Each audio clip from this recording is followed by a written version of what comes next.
Path beyond fate. Embrace your power to choose. Challenge the limits fate sets. And create a life that is truly yours. Written by Oskar Hohenberg. Published by Invent Tomorrow. Introduction. A young man challenges the rigid fate dictated by a mysterious oracle in his village, igniting a quiet revolution that empowers his community to reclaim their free will. Through courage, friendship, and truth, they break the chains of control and discover a path beyond destiny. Chapter 1.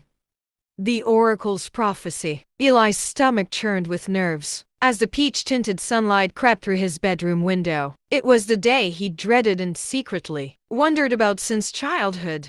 His ceremony. He was turning 17, which, in Astor's Hollow, meant one thing. Today, the oracle would proclaim his future, just as it had for every soul in the village, for hundreds of years.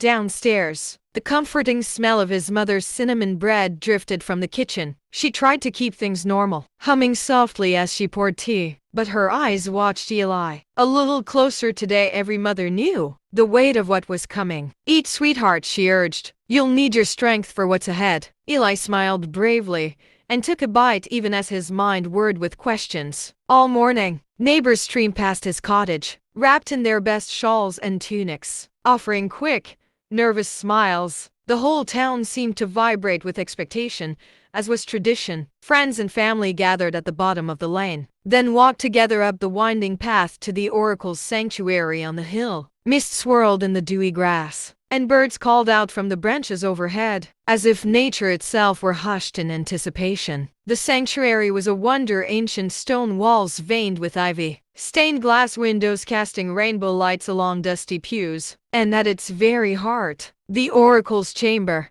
The air hummed with low, melodic chanting as the elders led the procession inside. In the center stood the oracle, a pedestal supporting a crystal orb half the size of Eli's torso, swirling with pale, silvery clouds. One by one, his friends and peers moved forward. The crystal glowed.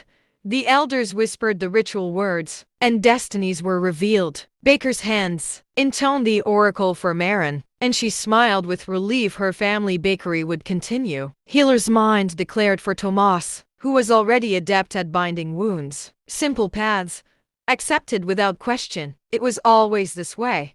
Eli's turn finally arrived. His heart was thudding so hard, he was sure everyone could hear it. He stepped into the chamber, feeling all eyes upon him, and knelt before the oracle. The elders circled, chanting more intensely now, and the crystal orb began to pulse. A low hum filled the room, making the floor tremble. The swirling mists thickened, flashes of blue flickered within. Then, unmistakably, a voice echoed not just out loud, but inside Eli's head and heart. Eli, seeker of shadows, your path lies far from the hollow. You will wander where none dare go, and return burdened with knowledge best left unknown. Trust will be your trial. Truth, your undoing. Destiny, your adversary. A ripple of whispers flowed through the assembly. The usual pronouncements: baker, healer, craftsman never sounded so cryptic, so haunting. The elders shot nervous looks among themselves, and Eli's mother pressed a hand to her mouth. As he rose, the room seemed to swirl around him. Someone squeezed his shoulder. His friend Marin, eyes wide with concern. Are you all right? She breathed. Eli could only nod, the prophecy still echoing through his mind. He caught a final glance of the crystal, its light now dim, and imagined that just for a second it winked at him,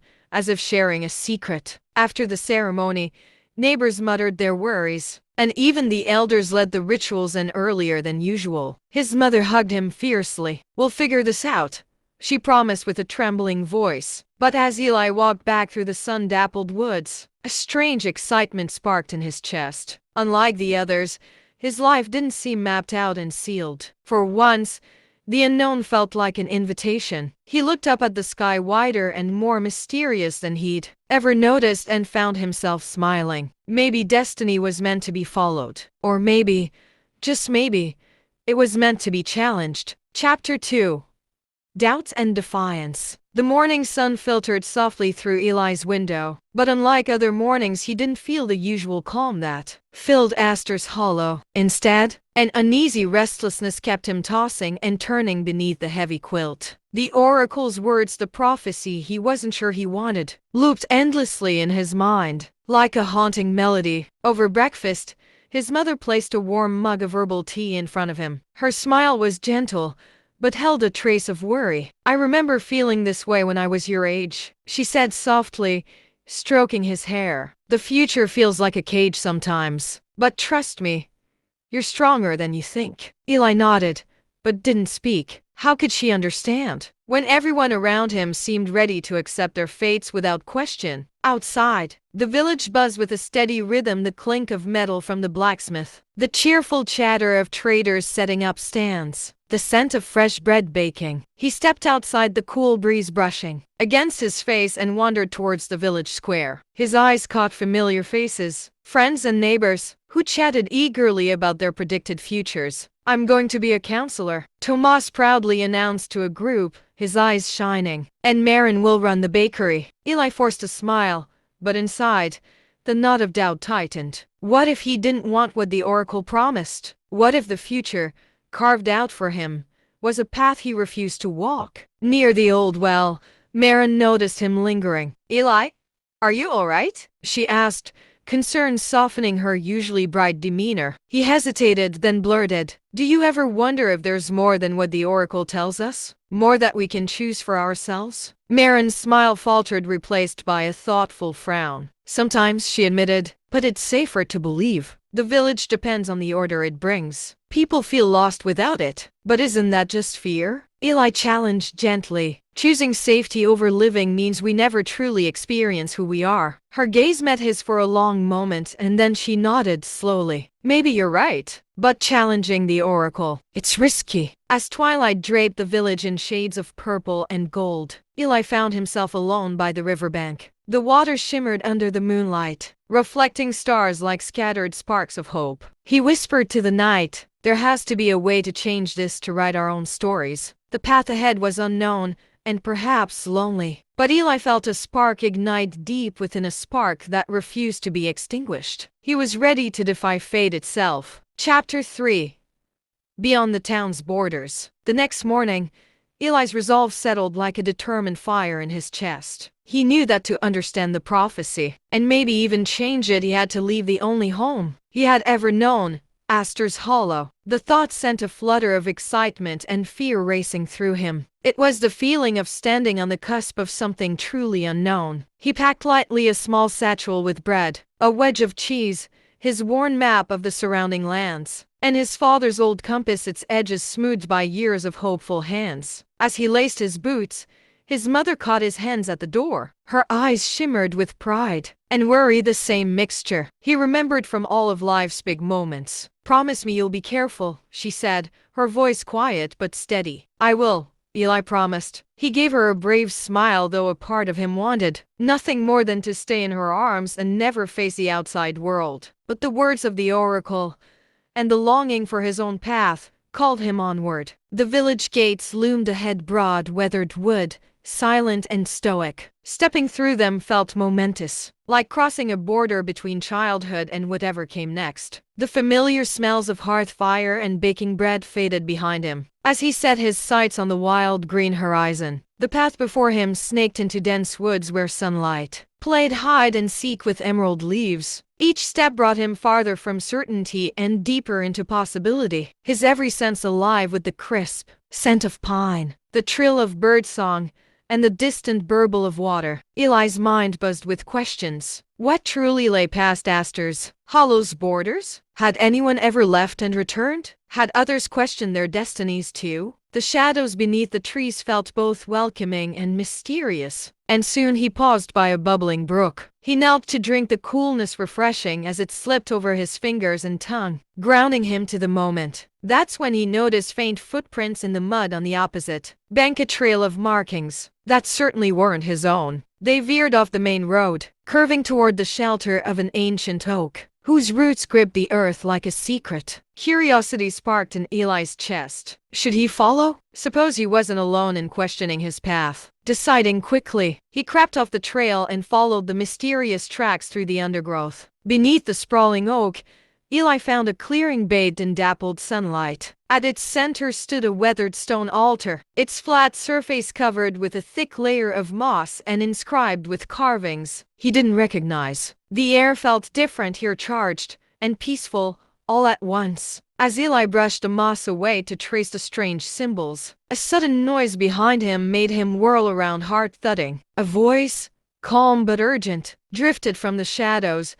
"You're not the only one seeking beyond the prophecy." Eli's breath caught. From behind the gnarled trunk stepped a figure, draped in a dark cloak, eyes bright with knowledge and mischief. There was something comforting, yet thrilling, in their presence, a sense that adventure, and maybe even answers, lay ahead. "Come," the stranger said, holding out a hand. "There's much you need to see." In that moment, Eli knew that his world was about to grow, far larger and stranger than he'd ever imagined. For the first time, his future felt like a story to be written, not merely read. His adventure had truly begun. Chapter 4.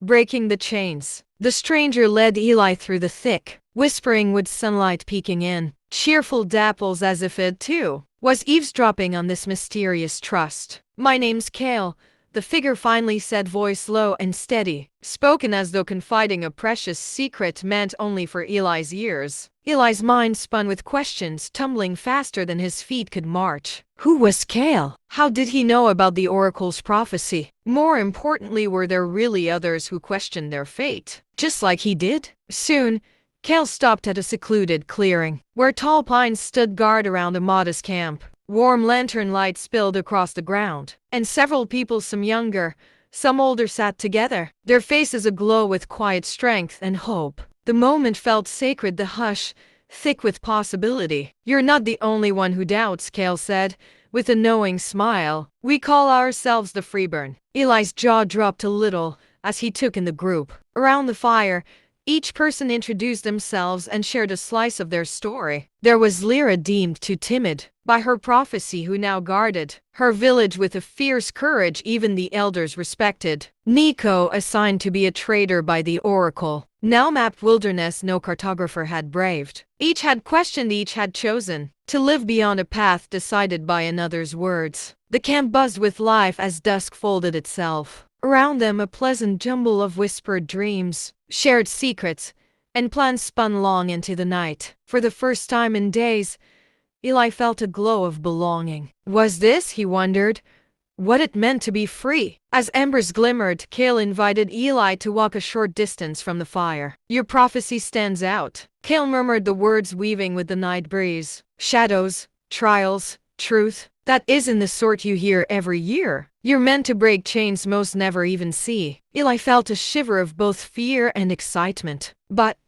isn't it dangerous? What if I fail everyone who believes in me?" Cale's eyes sparkled with certainty. "There's risk in every leap, Eli, the greatest risk. Living a life that was never yours. Chains only hold us as long as we let them." As the camp quieted and stars blinked into place above the trees, Eli gazed into the flickering fire. He felt, deep in his chest, a hope he'd never known. The journey wouldn't be simple, but now he knew he wouldn't walk it alone. And for the first time, freedom didn't just feel possible, it felt real. Chapter 5.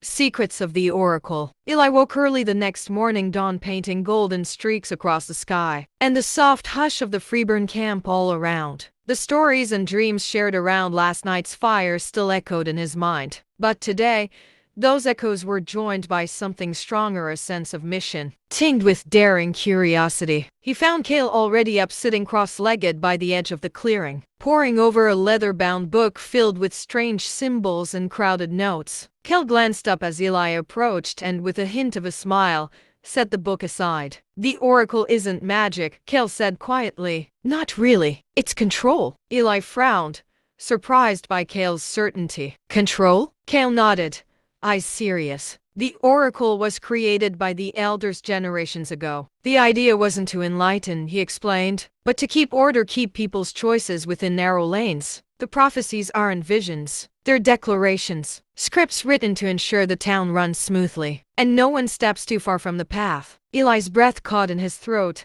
as he digested this new truth. The oracle so revered, so feared wasn't a wellspring of wisdom at all, but a mechanism for keeping everyone in place. He pictured the sanctuary's hollow stone walls, the glowing, swirling crystal at its heart. Just how much of what he'd witnessed had been smoke and mirrors. But how? Eli asked, his voice barely above a whisper. Kale's smile turned wry. There's a network of hidden mechanisms beneath Astor's hollow secret passages, enchanted devices, and chambers only the elders know about. With a mixture of light, sound, and illusion, they make the ceremonies feel mystical. The visions you see, they're engineered to feel divine, but it's all cleverly staged. Eli thought of the way the crystal pulsed, the whispers that had filled his mind during his own ceremony. For the first time, he realized how much of what he'd felt could have been the power of suggestion, or something even simpler. Kale leaned in, his tone softening. Your prophecy is different, Eli. It speaks of trials and truths someone called to uncover the hidden and help others see. The Freeborn believe your role is to break the chains most people cannot even see. Eli felt the weight of this responsibility settling onto his shoulders. For a moment,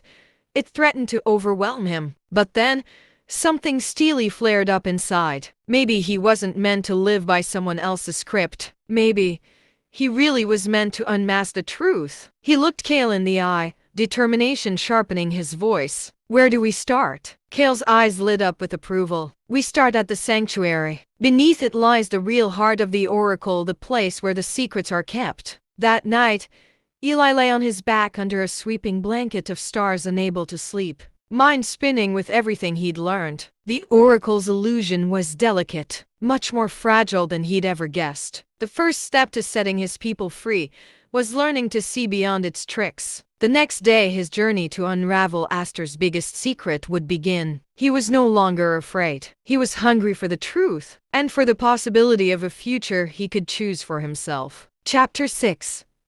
A test of free will. The sun rose slowly over Astor's hollow as Eli and Kale set out for the sanctuary. Their footsteps hushed on the dew-laden grass. The path felt heavier now, every step humming with the sense of secrets waiting to be revealed. Above them, the sky was painted in pale pink streaks, while the village behind remained oblivious to the adventure brewing just beyond its borders. Before they departed the camp, Kale pressed a small, intricate key into Eli's palm. The dark metal was etched with swirling symbols that caught the morning light. Keep this safe, Kale said quietly, his eyes grave. It unlocks the door beneath the oracle. Some say it's the way to freedom, others, only to greater danger. Eli ran his fingers over the cool metal, the key suddenly seeming heavier than it looked. He felt a pang of fear, mingled with determination. This was not just about uncovering lies, but about proving to himself that he could choose his own path. With the village still stirring to life, they skirted the main street, slipping into the sanctuary through a hidden side door Kale had found years before. It was concealed by a faded tapestry, woven with scenes of the town's founders, a fitting disguise for a secret older than any villager. Inside,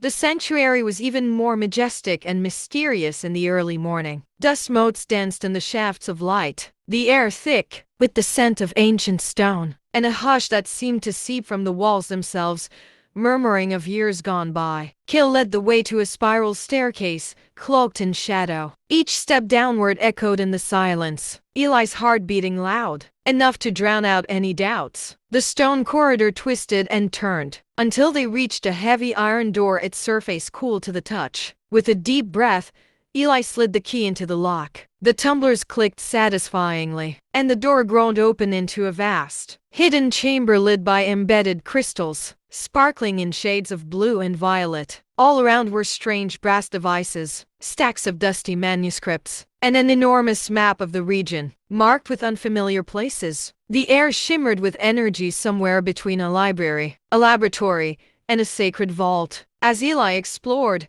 a deep rumbling tremor coursed through the chamber. The ancient walls seemed to ripple, and suddenly before them hovered a spectral figure, tall, robed, with eyes that glowed with wisdom and caution. Only those who choose their path truly freely may proceed. The apparition intoned voice echoing from stone and memory alike. What will you sacrifice to claim your freedom? Eli's throat tightened, but with Kale beside him, strength welled in his heart. He stepped forward, voice steady, yet sincere. I'll risk everything, my comfort, my reputation, my very destiny, so that I and others may decide our own futures. The figure's gaze seemed to reach into Eli's soul. After a long, tense moment, it nodded, with grave approval. The chamber's crystals flared brighter, and a hidden door in the far wall creaked open, inviting them forward. Eli's test had begun, not just a test of cunning, but of courage, sacrifice, and the power of free will. He was no longer just uncovering hidden truths. He was beginning a journey that would challenge every belief about fate and choice. And for the first time,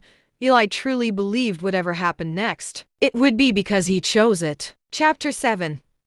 Allies and Adversaries. Beyond the hidden door, Eli and Kale entered a dimly lit corridor, soft blue, crystal lights shimmering from the walls and illuminating their path. Each quiet footstep echoed in the stillness, the air alive with both anticipation and unease. Eli clutched his satchel closer, feeling the thrill and uncertainty of what lay ahead. As they navigated the winding passage, Kale whispered, "This place has been forgotten by most, but it's where the freeborn gather, where we dream and scheme in the shadows." Soon, the corridor widened and spilled into a large underground chamber, bustling with life. Here was the heart of the resistance, heavy wooden tables, strewn with maps and mismatched candles, sketches and coded notes pinned to the stony walls. Around the tables gathered people of all ages, their faces a mixture of hope, caution, and fatigue. Some Eli recognized from the forest camp. Others were strangers, tough, quiet, their eyes shadowed with long-held secrets. Kale beckoned for quiet. "Everyone, this is Eli, the Seeker of Shadows." Murmurs rippled through the crowd. Some looked at Eli with curiosity, others with skepticism, and a few with quiet admiration. Trust was hard-won here, forged in risk and shared purpose. To Eli's delight and surprise, Marin was among them, her hair tied back, sleeves rolled to her elbows. She looked stronger and more determined than he'd ever seen. "We need more than courage," she said, her voice clear and unwavering. "We need a plan. They'll expect us to be afraid, to scatter. That's how the Oracle and Elders keep control." A tall, broad-shouldered man named Doran leaned in his weathered hands, resting heavily on the table. "The Elders have spies everywhere," he rumbled. "If we act, we must do so as one, or risk losing everything and everyone we hold dear." The room grew tense, voices rising, as doubts and ideas were exchanged. Eli could feel anxiety creeping in, but also a warmth, the slow building glow of community and shared hope. These were not just rebels, they were neighbors, friends, and dreamers, all united by a hunger for more than what fate prescribed. Later, as the group planned deep into the night, Eli pulled Marin aside. Under the flickering light, he spoke in a hushed voice. "Marin, I'm scared. What if we fail? What if everyone gets hurt because of me?" She squeezed his hand, her expression soft. "That's good, Eli. Fear reminds us what matters. We're not just fighting for ourselves, we're fighting for every villager, chained by words they never chose. If we're careful and brave together, we can give them hope. We can change everything." As the hours passed, strategies unfolded. Trust was slowly built, one small confession, one promise at a time. By the night's end, Eli understood the journey ahead would be fraught with danger and doubt. There would be adversaries, elders, spies, and perhaps even old friends, tested by fear. But there would also be allies, companions to spark courage and carry hope. For the first time, Eli didn't feel alone in his fight. The fate of Astor's Hollow was no longer just his burden. It was a cause they all shared. And together, perhaps this time, destiny would finally bend to the will of those who dared to challenge it. Chapter 8. A revolution ignited. Life in the hidden chamber became a mosaic of whispered meetings, cautious plans, and intense late-night training sessions. The Freeborn's secret world pulsed with energy, each day feeling more urgent, more electric. For Eli, every sunrise brought new determination. He startled himself by how quickly courage could grow in the company of hope and purpose. Above ground, the village of Astor's Hollow moved along, as always, farmers tending their crops, traders calling out bargains in the square, elders watching from behind narrowed eyes. Yet beneath the cobblestones and quiet streets, a current of change was gathering strength, and Eli could feel it in every heartbeat. One cool evening, as the sun dipped behind the town's old rooftops casting everything in a honeyed glow, the freeborn gathered in a rickety barn on the edge of the fields. The air snapped with both excitement and nerves. It was the night they would finally act. Cale, Eli, and Marin stood united, hands trembling, not from fear, but from anticipation. Cale produced a box of tiny, carefully rolled scrolls, each one containing words meant to rattle the very foundation of the oracle's legend. "This is just the beginning," Cale whispered, eyes bright with the wild light of a dreamer. "Once the scrolls are found, the elders won't be able to silence us with riddles and threats. We'll tell our own story." Eli's palms were sweaty. He slid a scroll into his pocket, feeling its paper edges against his skin. A feather and a thunderbolt, all at once. As the village fell into darkness, the freeborn moved with the soft-footed precision of night animals. They slipped scrolls beneath doors, into baskets, between loaves of bread at the market, and even under pillows in the dormitories. Each scroll asked a question or told a tiny story. Who profits from your path? When did you last choose for yourself? Once there was a child who wondered what was beyond. And so,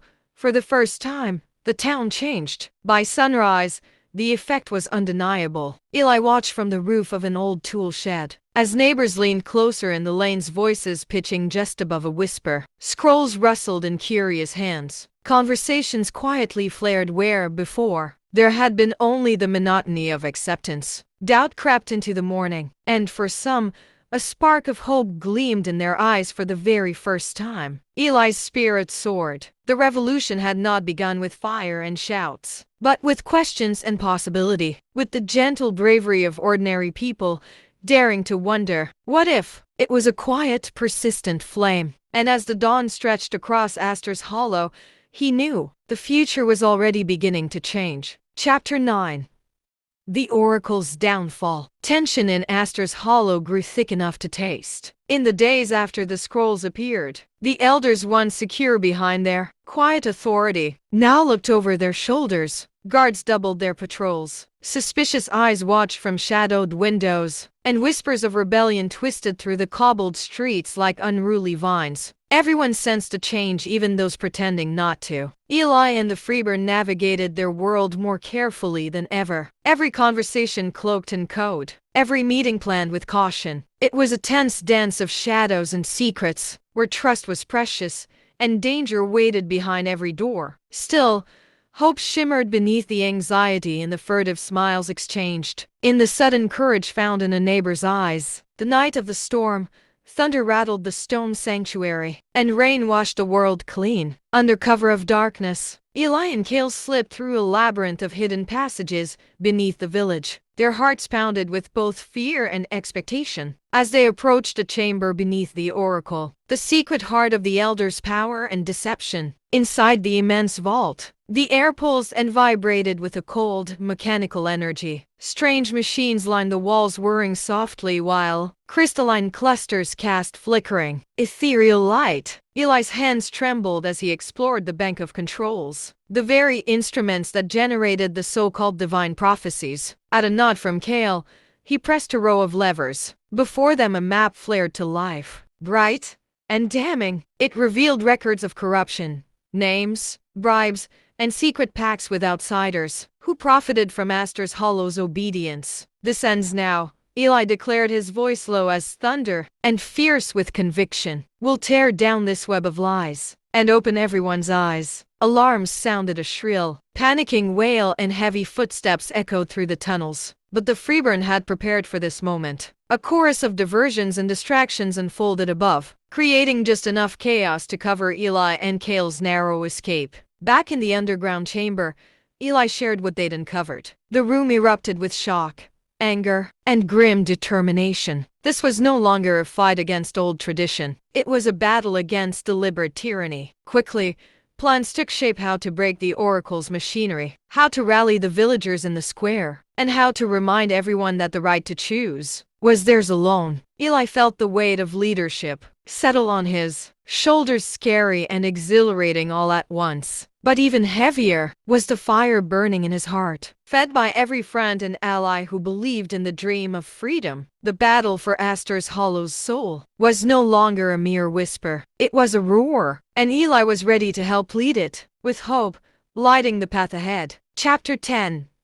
Path Beyond Fate. The morning light crept gently over Astor's Hollow, casting long, hopeful shadows across the village. Eli stood in the heart of the square, surrounded by a sea of familiar faces, friends, family, allies all assembled together under the open sky. The air trembled with a sense of anticipation and the weight of hard-won hope. For the first time, instead of watching the elders for instructions, the village looked inward and to each other. The elders arrived, robes pressed, and faces strained, expecting the usual quiet acceptance. But instead, they found the villagers standing tall, backs straight, hands entwined. At last, uncertainty gave way to unity, and silence blossomed into voices raised in harmony. Eli took a step forward, drawing a deep breath. His voice rang with clarity and conviction as he spoke. We are not just a sum of prophecies and predictions. We are the authors of our own lives, the makers of our own fate. The oracle does not define us, we define ourselves. At first,